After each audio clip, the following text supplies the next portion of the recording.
Meu nome estava ali, completo, legível, sem tremor. O sobrenome que eu havia adotado por anos já não significava nada além de uma formalidade jurídica. Quando terminei, devolvi a caneta, fechei a pasta e me levantei. O relógio da parede marcava exatamente 10 horas. Ele não estava na sala. Preferiu não vir? Não me surpreendeu. Aquela ausência dizia mais sobre o fim do nosso casamento do que qualquer discussão que nunca tivemos. Ele sempre foi assim. Evitava o desconforto, terceirizava responsabilidades, deixava que os outros resolvessem o que ele já não queria encarar. Saí do escritório com passos firmes. Do lado de fora, Curitiba seguia seu ritmo indiferente. Pessoas atravessavam a rua com pressa, vendedores organizavam suas bancas, buzinas se misturavam ao barulho constante da cidade. Ninguém sabia que naquele instante uma vida estava sendo encerrada com a mesma descrição de um contrato comum. Entrei no carro, respirei fundo e liguei o celular. Não havia raiva, havia clareza. Meu casamento não terminou naquele dia. Ele já tinha acabado muito antes, em pequenas quebras quase imperceptíveis, conversas interrompidas, planos adiados, olhares que não se encontravam mais. Durante anos, eu tentei sustentar sozinha algo que exigia dois. E como acontece com muitas mulheres da minha geração, fui educada a acreditar que insistir era uma virtude. Tenho 38 anos, sou formada, trabalho desde os 20 e poucos. Construí minha carreira com esforço e disciplina. Sempre fui organizada, prática, avessa a impulsos. Nunca precisei de ninguém para pagar minhas contas, embora, ironicamente, durante o casamento tenha permitido que ele acreditasse que sim. Ele gostava dessa ilusão. No início, éramos um casal comum. Jantares de domingo, visitas à família, férias planejadas com antecedência. Com o tempo, porém, algo mudou. As viagens a trabalho se tornaram mais frequentes. O celular nunca mais ficava longe. As respostas passaram a ser curtas, automáticas. E eu, talvez por maturidade, talvez por cansaço, parei de perguntar. Não houve traição descoberta de forma cinematográfica. Não encontrei mensagens explícitas. Não segui ninguém escondida. A verdade se apresentou de maneira muito mais banal. Ele simplesmente já estava vivendo outra vida enquanto ainda ocupava a minha casa. Quando falou em separação, foi direto. Disse que precisava recomeçar, que queria algo diferente, que eu entenderia. Não discutimos bens, não discutimos sentimentos. Ele já havia decidido tudo antes mesmo de me comunicar. Aceitei o divórcio sem implorar, sem promessas vazias, sem escândalo. Talvez ele tenha interpretado isso como fraqueza. O que ele nunca entendeu é que eu sempre fui a parte mais lúcida daquela relação. Enquanto ele se guiava por desejos imediatos, eu pensava em estrutura. Em consequência, em tempo. E dinheiro, para mim, sempre foi isso. Ferramenta, não status. Durante o casamento, tínhamos contas conjuntas, cartões adicionais, limites generosos. Era prático. Ele gostava de não pensar em números. Eu gostava de ter controle. Um acordo silencioso que funcionou por anos. Funcionou até deixar de funcionar. Estacionei o carro e permaneci alguns segundos em silêncio antes de agir. Não era hesitação, era método. Eu já sabia exatamente o que faria, apenas respeitava minha própria ordem interna. Abri o aplicativo do banco, rolei a tela com calma. Ali estavam eles. 15 cartões de crédito, cada um associado a um perfil, um limite, um histórico. Viagens, restaurantes, compras que eu nunca fiz. Tudo devidamente registrado, tudo legal, tudo sob minha responsabilidade também. Toquei na primeira opção, cancelar. O sistema pediu confirmação, confirmei. Toquei na segunda, depois na terceira. Um a um, sem pressa, sem emoção visível, como quem encerra serviços que não fazem mais sentido. Ao 15º cartão, o relógio do painel marcava 10h05 da manhã. Pronto. Não senti alívio imediato nem prazer. Apenas uma sensação estranha de alinhamento, como se finalmente minhas ações acompanhassem a realidade que eu havia aceitado há meses. Ele, naquele exato momento, não fazia ideia do que estava acontecendo. Sabia apenas que estava feliz, livre, envolvido em um novo começo que para ele parecia promissor. Uma mulher mais jovem, elogios constantes, planos acelerados. Ele acreditava que tudo estava sob controle. Sempre acreditou. Guardei o celular na bolsa e liguei o carro novamente. Enquanto dirigia, pensei em como as histórias de vingança costumam ser contadas de forma exagerada, barulhenta, quase teatral. A minha não seria assim. Não precisava ser. Eu não queria humilhá-lo. Queria apenas que a verdade se apresentasse sozinha. E ela se apresentaria no momento exato em que ele estivesse mais confiante, mais exposto, mais dependente daquilo que sempre tratou como garantido. Naquele dia, eu não sabia onde ele estava, não sabia com quem, mas sabia de uma coisa com absoluta certeza. Quando a primeira recusa surgisse na tela de uma maquininha, ele começaria a entender.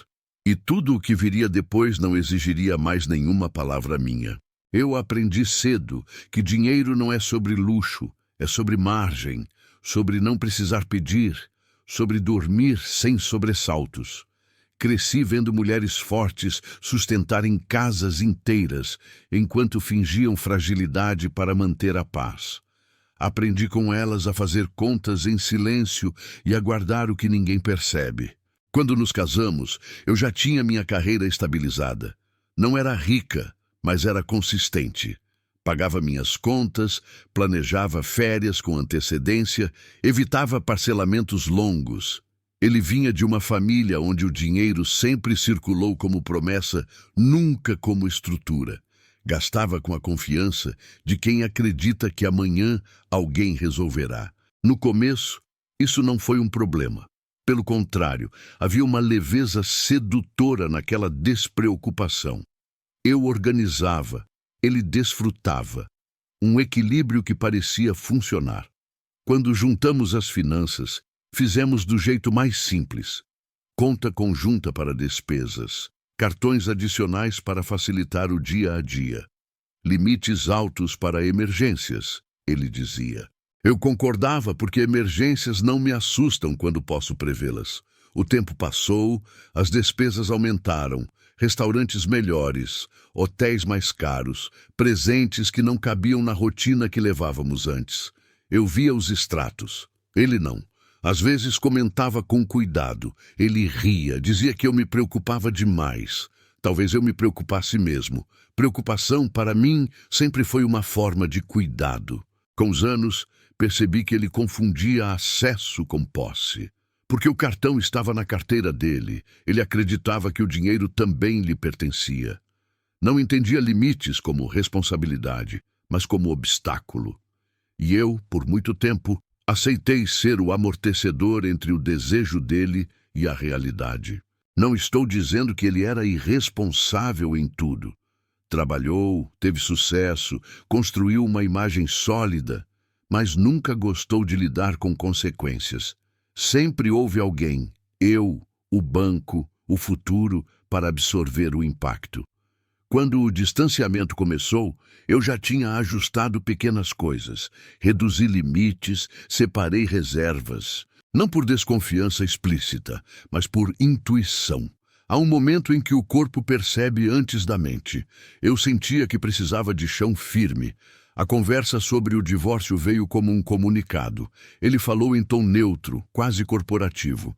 Disse que não queria conflitos, que seria melhor para ambos. Eu ouvi, perguntei o necessário, não discuti valores, não chorei. Talvez isso o tenha confundido.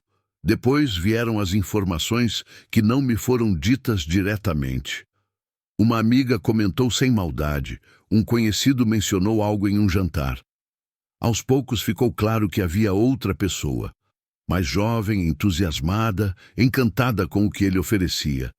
Não senti ciúme, senti uma espécie de desalinhamento tardio, como se eu estivesse olhando para uma versão dele que nunca foi compatível com a minha. Ainda assim, mantive a postura. Não expus, não confrontei. Não porque fosse fraca, mas porque já não era necessário. Quando ele falou do novo casamento, foi quase com orgulho. Disse que seria algo bonito, que merecia um recomeço à altura. Mencionou valores, locais, convidados. Falou de um orçamento de 150 mil, como quem comenta o clima. Eu escutei com atenção e pela primeira vez fiz uma pergunta direta. Você já organizou? Como vai pagar isso? Ele sorriu, disse que estava tudo sob controle. Controle. Essa palavra sempre foi usada por ele como promessa, nunca como prática. Naquela noite, revisei documentos antigos, contratos, autorizações, cláusulas que havíamos assinado anos antes, sem imaginar que um dia seriam relevantes. Estava tudo ali, claro, como sempre esteve. Os cartões adicionais estavam vinculados à conta conjunta. A responsabilidade final era minha também, assim como o poder de decisão. Não senti pressa, não senti ansiedade, apenas a confirmação de que eu precisava agir no momento certo. Não antes, não depois. Enquanto ele se envolvia em provas de vestido, listas de convidados e degustações, eu mantinha minha rotina. Trabalho, casa, compromissos. Ninguém percebeu nada de diferente em mim. Talvez porque por dentro eu já estivesse em outra fase. O dinheiro, para mim, nunca foi instrumento de vingança. Sempre foi linguagem. Ele fala quando as palavras já não têm efeito. Ele ensina quando o discurso falha. Eu não queria tirar nada dele. Queria apenas interromper um fluxo que ele passou a considerar natural. Queria que por um instante ele sentisse o peso do que sempre delegou.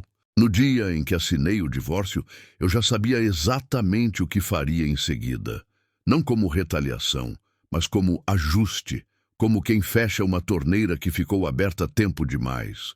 Não enviei mensagens, não fiz avisos prévios, porque quem viveu anos sem perguntar não merecia explicações adicionais. Eu sabia que o impacto não seria imediato, que ele continuaria comemorando, planejando, sorrindo. Sabia também que bastaria um pequeno atrito com a realidade para tudo começar a ranger. E quando isso acontecesse, ele lembraria, talvez pela primeira vez, que dinheiro não é só acesso, é responsabilidade, é consequência, é limite. Coisas que eu sempre entendi, coisas que ele nunca quis aprender. Ela não entrou na minha vida como um escândalo. Não houve confronto nem revelação dramática. A mulher que ele passou a chamar de recomeço surgiu do jeito mais comum possível. Pelos comentários atravessados, pelas frases mal explicadas, pelas ausências que já não tinham justificativa convincente. Soube dela antes mesmo de ouvir o nome. Foi uma amiga em comum quem mencionou com cuidado excessivo que ele parecia bem acompanhado em um evento fora da cidade. Depois, um primo comentou algo sobre uma foto vista por acaso. Pequenos indícios que, isolados, não significariam nada. Juntos, formavam um desenho claro demais para ser ignorado. Não perguntei, não investiguei, não precisei. Quando se vive o suficiente, aprende-se a reconhecer quando alguém já partiu, mesmo que o corpo ainda esteja presente. Ele já estava emocionalmente ausente muito antes de sair de casa. Eu apenas acompanhei o tempo real dos acontecimentos. Ela era mais jovem.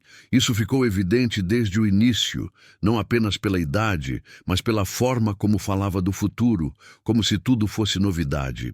Havia entusiasmo onde eu já tinha experiência. Havia urgência, onde eu cultivava estabilidade. Não a julguei, nunca senti necessidade. Mulheres jovens costumam acreditar no que lhes é oferecido quando ainda não aprenderam a perguntar de onde vem. Ela viu nele um homem seguro, bem-sucedido, generoso. Não viu as camadas, não viu os bastidores. Não era culpa dela. O erro foi dele. Ele passou a usar palavras que nunca usou comigo. Falava em liberdade, em recomeço, em merecimento, como se a vida fosse um prêmio acumulado por anos de esforço, ignorando convenientemente quem sustentou o percurso.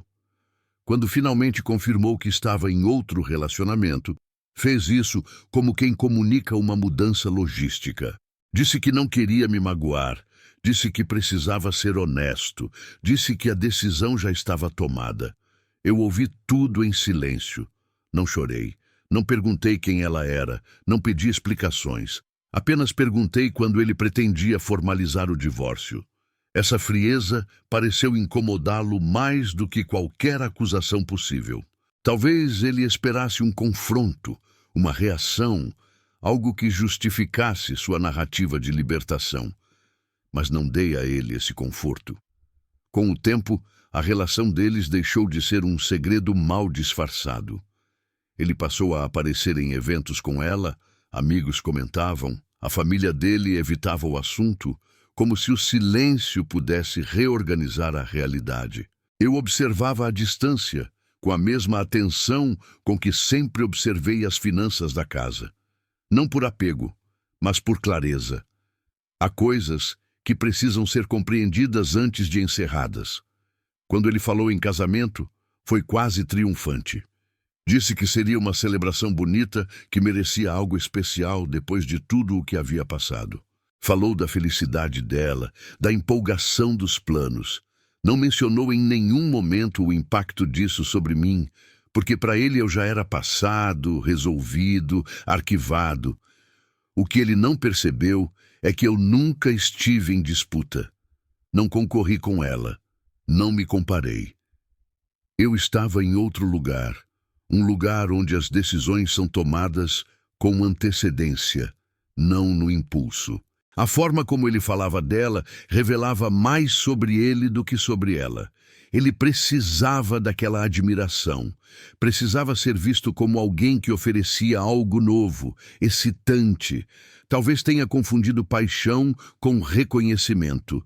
Eu não interferi, não tentei alertar ninguém. Não porque não pudesse, mas porque não era meu papel. Cada adulto responde por suas escolhas. Eu responderia pelas minhas. Enquanto eles avançavam com planos, eu organizava documentos, ajustava minha rotina, reconstruía pequenos hábitos que havia abandonado ao longo do casamento. Coisas simples, horários, espaços, silêncios. Não houve ressentimento. Houve uma aceitação fria, quase clínica, de que aquela história precisava seguir até o ponto exato em que a realidade se imporia sozinha. Ela acreditava que estava começando algo sólido. Ele acreditava que estava no controle. Nenhum dos dois percebeu que a base financeira daquele recomeço ainda estava ancorada em acordos antigos, acordos que já não faziam sentido. Não senti vontade de avisar, não senti necessidade de proteger. A vida ensina melhor quando não é interrompida. Eu sabia que aquele casamento seria celebrado com entusiasmo, com gastos altos, com promessas grandiosas. Sabia também que o impacto não viria da cerimônia em si, mas do que sustentava tudo aquilo. Enquanto eles escolhiam flores, eu fechava ciclos. Enquanto brindavam ao futuro, eu ajustava limites. Não por vingança imediata, mas por respeito a mim mesma. Porque, no fim, o erro mais comum é acreditar que um recomeço pode ser construído sobre estruturas que já ruíram sem que ninguém perceba. E eu percebi, muito antes de todos eles. Soube dos detalhes do casamento deles, da mesma forma que soube da existência dela, por fragmentos.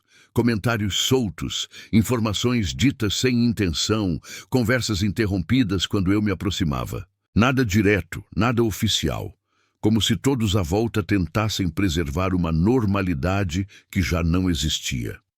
O valor apareceu primeiro, 150 mil. Foi mencionado quase com orgulho, como se fosse uma medalha. Alguém comentou que seria um evento à altura. Outro disse que ele estava disposto a investir, porque amor também se comemora. Eu ouvi sem reagir. Não era o número que me chamava a atenção. Era a naturalidade com que ele falava de gastar algo que nunca tratou como responsabilidade. Depois vieram os detalhes. O espaço escolhido fora da cidade, elegante, cercado de verde, o buffet renomado, a decoração assinada por alguém conhecido no meio. Tudo pensado para impressionar, tudo calculado para parecer sólido, definitivo. Era curioso observar como ele se empenhava em construir uma imagem de estabilidade justamente no momento em que sua base começava a ceder. Ela parecia envolvida em cada escolha. Comentavam que estava radiante, animada, falando do casamento como quem fala de um sonho finalmente realizado. Eu não a conhecia pessoalmente, mas conseguia imaginá-la.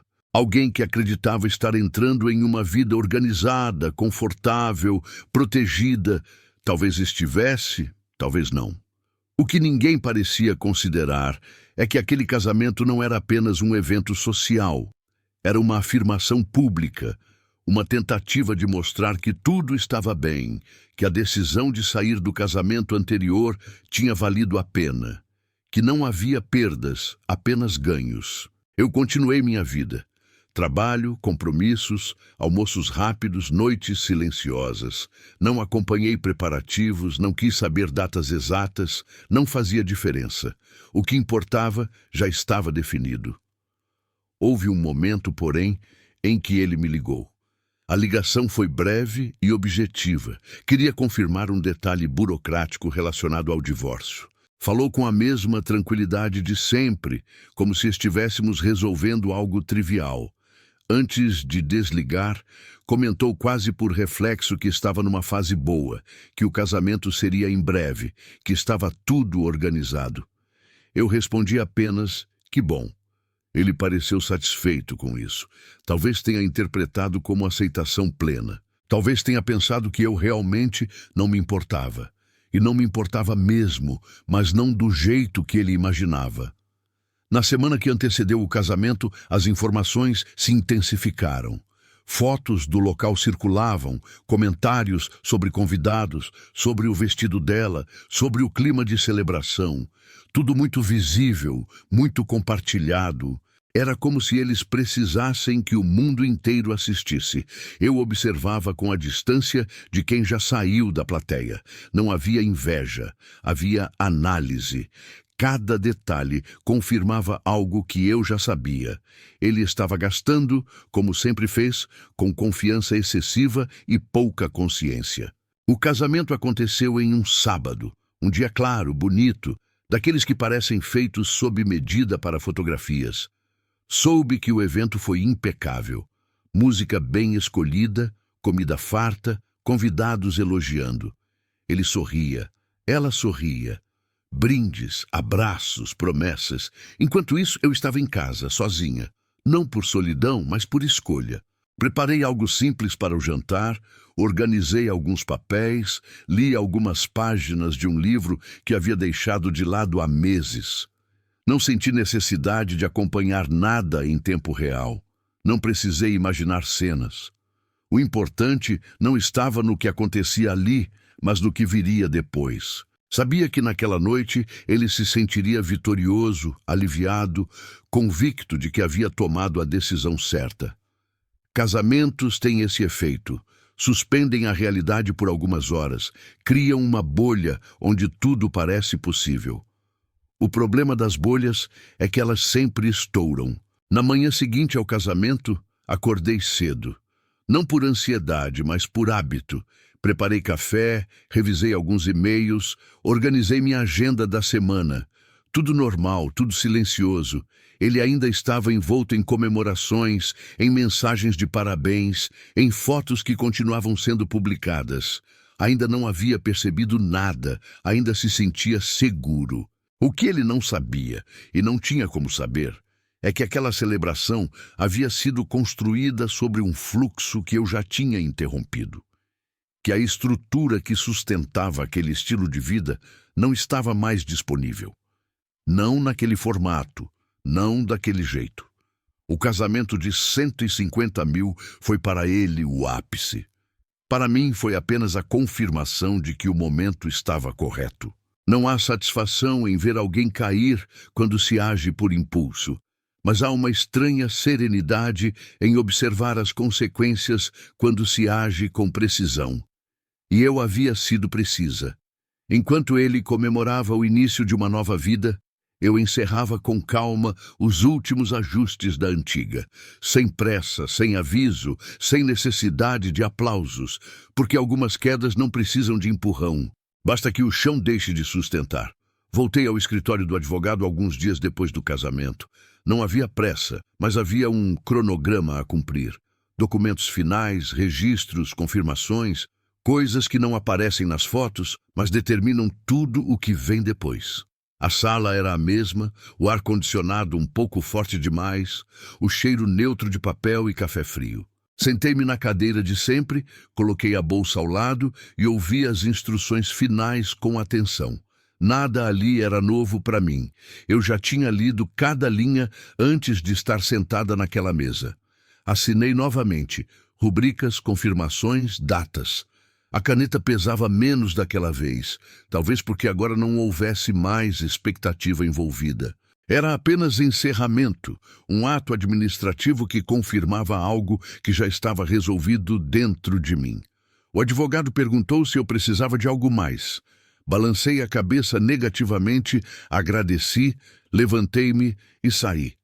Nenhuma emoção evidente, nenhuma frase de efeito.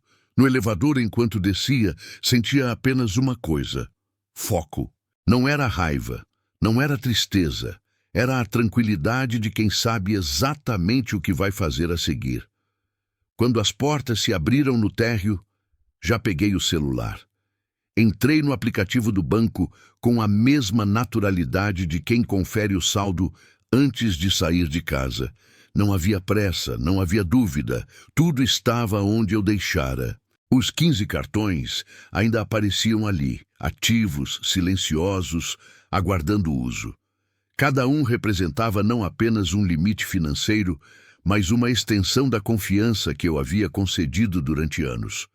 Confiança essa que não fazia mais sentido. Toquei no primeiro cartão, cancelar.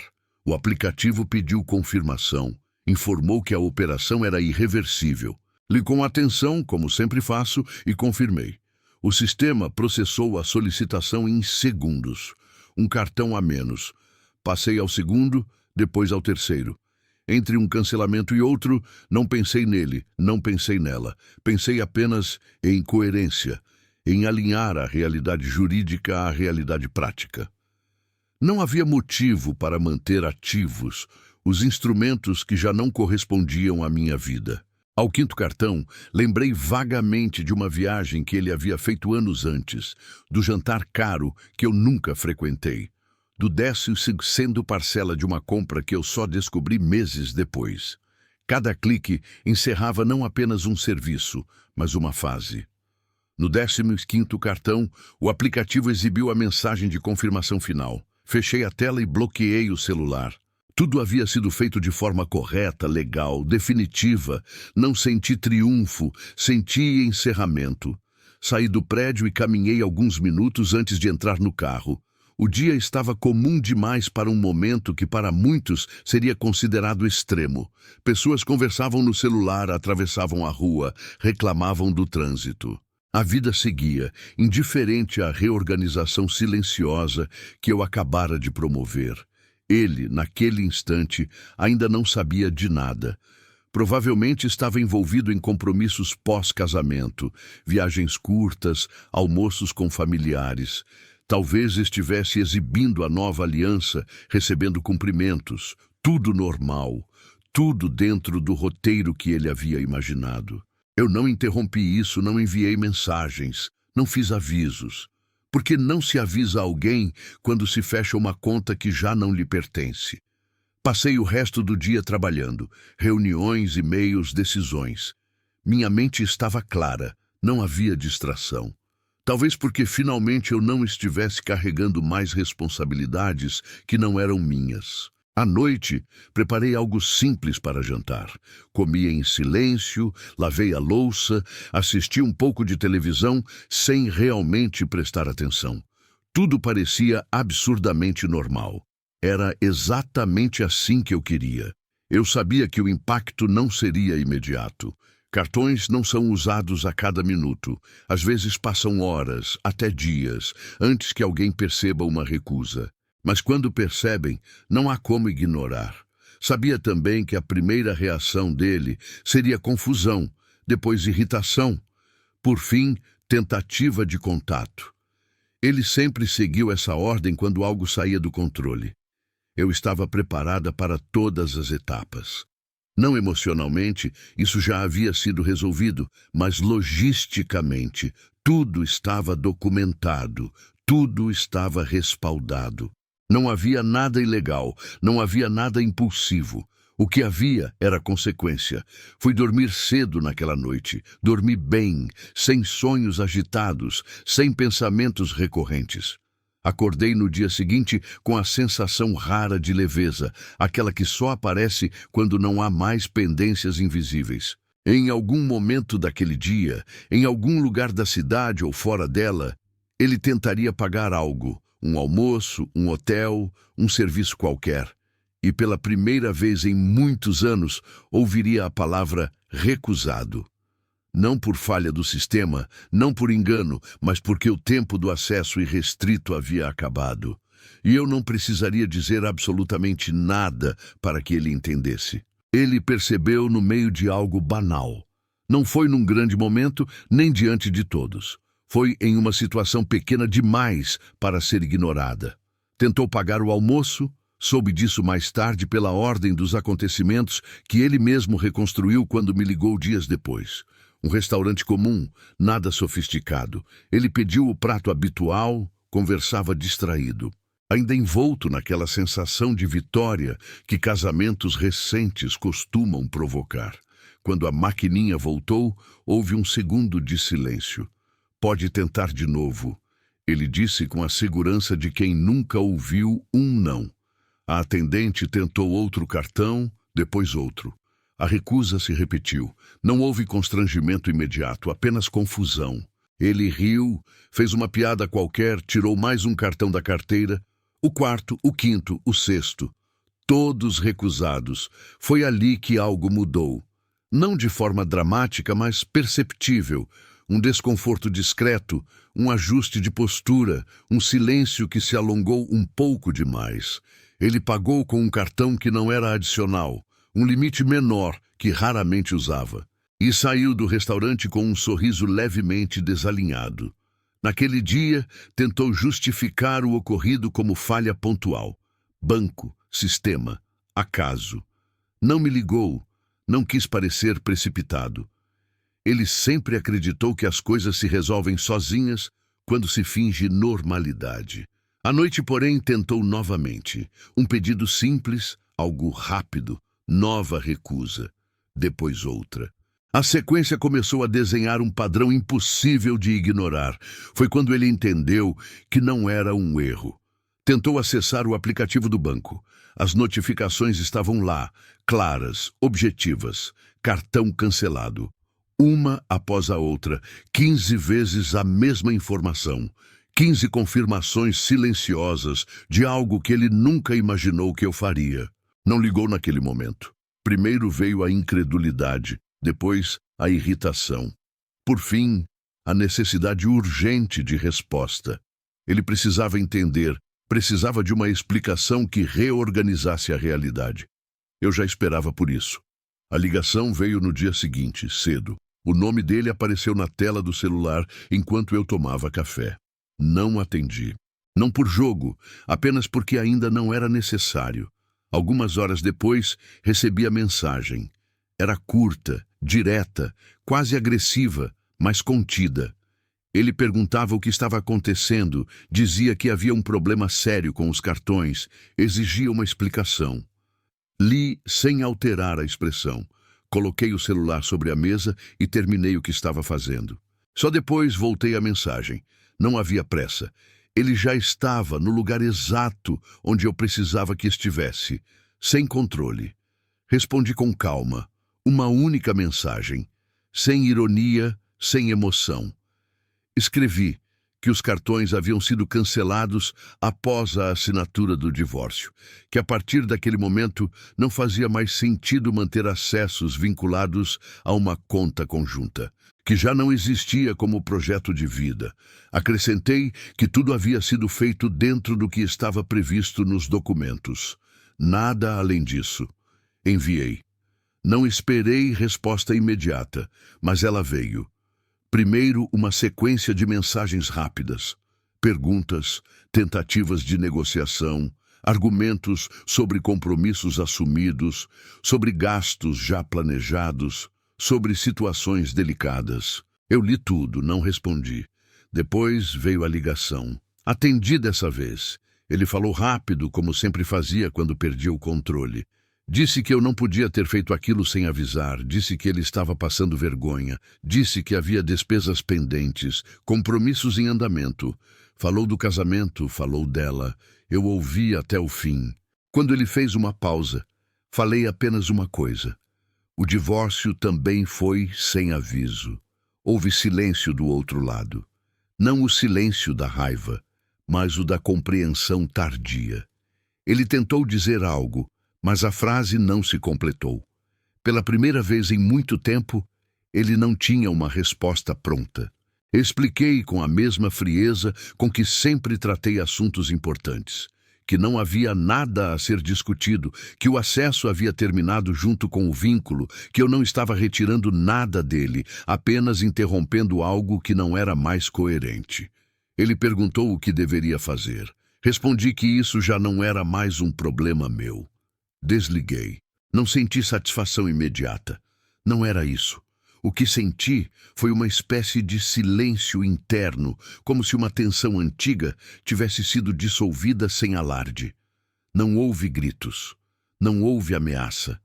Apenas o reconhecimento inevitável de que algumas portas, quando se fecham, não fazem barulho. Soube depois que ele tentou resolver as coisas rapidamente. Ligou para o banco, tentou aumentar limites, pediu ajuda à família. Houve constrangimentos, ajustes apressados, desculpas mal explicadas. Ela, ao que parece, percebeu que algo estava errado. Não sei exatamente como reagiu. Não me interessa. O que me importa é que naquele momento o brilho do recomeço perdeu intensidade. Não por minha causa, mas porque estava sustentado em algo que não existia mais. Eu não enviei mais mensagens, não acompanhei desdobramentos, não precisei. A mensagem que enviei era suficiente, clara, final. Algumas verdades não precisam ser repetidas para se tornarem definitivas. E aquela foi a única mensagem que realmente importou. Depois da mensagem, houve um intervalo, um silêncio estranho, diferente dos outros. Não era mais a ausência confortável que eu já conhecia, nem o silêncio hostil de quem se sente atacado. Era o silêncio de quem precisa reorganizar a própria narrativa às pressas. Soube por terceiros que os dias seguintes foram confusos para ele. Nada desmoronou de uma vez. A queda foi discreta, quase educada. Primeiro, ajustes pequenos, troca de restaurante, mudança de planos, explicações rápidas dadas com sorriso forçado. Depois vieram as perguntas que ele não gostava de responder. Por que não passar no crédito? Não era tudo resolvido? Achei que estivesse tudo certo. O dinheiro não havia acabado, mas o acesso fácil sim, e isso, para ele, sempre foi a mesma coisa. A nova esposa percebeu antes do que ele imaginava.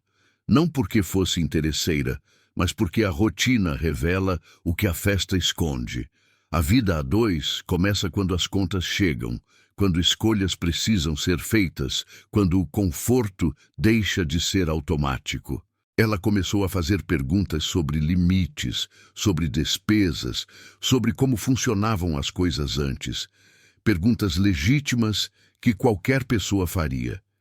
Ele respondeu como pôde, com evasivas, com promessas vagas, com aquela confiança ensaiada que sempre usou quando não tinha certeza de nada. Pela primeira vez, ele não tinha uma base sólida para oferecer. A família dele também sentiu. Não de forma direta, mas perceptível. Comentários diminuíram, convites ficaram mais espaçados. O entusiasmo inicial deu lugar a uma cautela silenciosa. Ninguém disse nada, mas todos perceberam que algo havia mudado. Eu continuei fora de tudo isso. Não recebi mais mensagens, não houve novos pedidos. Talvez porque ele tenha entendido que não haveria negociação. Talvez porque, no fundo, sempre soube que aquela estrutura dependia mais de mim do que gostava de admitir. Nos dias que se seguiram, pensei muito pouco nele. Não por indiferença calculada, mas porque a minha vida começou a ocupar o espaço que antes era preenchido por preocupações que não me pertenciam. Voltei a investir tempo em mim, não como projeto de reconstrução dramática, mas como continuidade. Retomei hábitos antigos, reorganizei prioridades, fiz planos que não dependiam de aprovação ou consenso. O mais curioso foi perceber o quanto eu havia normalizado certos pesos ao longo dos anos, resolver problemas que não criei, sustentar silêncios que não escolhi, amortecer impactos que não eram meus. Quando isso desapareceu, o vazio não foi doloroso, foi leve. Soube semanas depois que o casamento deles não era exatamente o que haviam imaginado. Não houve escândalo, não houve separação imediata, apenas ajustes constantes, conversas difíceis, expectativas revistas. O dinheiro não destrói relações quando some, ele apenas revela o que já estava frágil. Não senti pena, nem satisfação cruel. Senti algo mais próximo de justiça silenciosa. Aquela que não humilha, não expõe, não grita, apenas coloca cada um diante do que escolheu sustentar. Ele tentou, em algum momento, retomar contato. Uma mensagem neutra, quase cordial. Falava de resolver pendências, de manter uma boa convivência. Eu respondi de forma educada, objetiva, encerrando o assunto em poucas linhas. Não havia mais nada a ser dito. O que sobrou para ele foi aprender a lidar com limites. O que sobrou para mim foi a confirmação de que agir com clareza, mesmo quando parece frio, é uma forma profunda de respeito próprio. Não precisei contar minha versão a ninguém, não precisei justificar decisões. Quem precisava entender, entendeu. Quem não entendeu, nunca entenderia. E isso deixou de ser um problema meu. O dinheiro foi apenas o gatilho. A mudança real foi emocional. Ao interromper aquele fluxo, interrompi também uma dinâmica antiga onde eu sempre era a base invisível. A partir dali, cada um passou a responder por si como deveria ter sido desde o início. Não houve aplausos, não houve celebração, houve algo melhor. Paz funcional, aquela que não depende da aprovação de ninguém. Quando penso em tudo hoje, não vejo vingança como punição. Vejo como correção de rota, um ajuste necessário feito no tempo certo, com a precisão que a situação exigia. O que sobrou quando o dinheiro sumiu não foi ruína, foi verdade. E a verdade, mesmo quando chega tarde, ainda é capaz de reorganizar tudo ao redor. O tempo passou sem fazer alarde. Não houve um grande momento de encerramento, nem uma conversa final que merecesse ser lembrada. As coisas simplesmente se acomodaram, como acontece quando a verdade já foi dita, mesmo que em silêncio. Eu segui com a minha vida, não como quem foge, mas como quem retorna ao próprio eixo. Continuei trabalhando, cuidando da minha casa, mantendo relações que sempre foram reais. Aos poucos, percebi que não precisava mais revisar mensagens antigas, nem repassar cenas na cabeça. O passado havia perdido força, porque já não determinava minhas escolhas. Não voltei a falar com ele além do estritamente necessário. Quando isso aconteceu, foi cordial, distante, adulto. Não havia rancor, também não havia intimidade. O vínculo tinha sido encerrado no ponto exato em que precisava ser. Soube que o casamento dele não durou como o planejado. Não por causa de mim, não por causa do dinheiro em si, mas porque expectativas mal alinhadas sempre cobram seu preço. A vida real começa depois da festa, depois das fotos, depois do entusiasmo inicial. Eu não comemorei, também não sofri. Aquela história já não me pertencia. O que realmente ficou foi a sensação de coerência, de ter agido de acordo com quem eu sou e não com quem esperavam que eu fosse. Durante anos, confundi maturidade com tolerar demais. Confundi silêncio com paz. Confundi cuidado com abdicação. Não repeti esse erro. Hoje, quando olho para trás, entendo que a vingança não esteve no ato de cancelar cartões. Isso foi apenas o gesto visível. A verdadeira ruptura aconteceu quando deixei de sustentar algo que não me incluía mais. Vingança às vezes não é ferir, é retirar o apoio, é parar de amortecer quedas que não são suas. É permitir que a realidade se apresente sem filtros. Muitas mulheres da minha geração cresceram aprendendo a ser o pilar invisível, a resolver, a organizar, a segurar tudo enquanto os outros seguem adiante. Aprendemos cedo a não incomodar, a não exigir, a não romper. Mas chega um momento em que continuar assim deixa de ser virtude e passa a ser negligência consigo mesma. O que fiz não foi um ataque, foi um limite.